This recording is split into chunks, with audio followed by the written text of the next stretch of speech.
Manampalataya sa Diyos.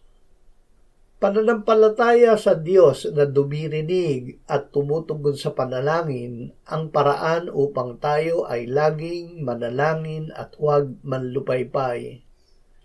Sinabi ng Panginoong Hesus, "Pakinggan ninyo ang sinabi ng masamang hukom. Hindi ba bibigyan ng Diyos ng katarungan ang kanyang mga pinili na sumisigaw sa kanya araw at gabi?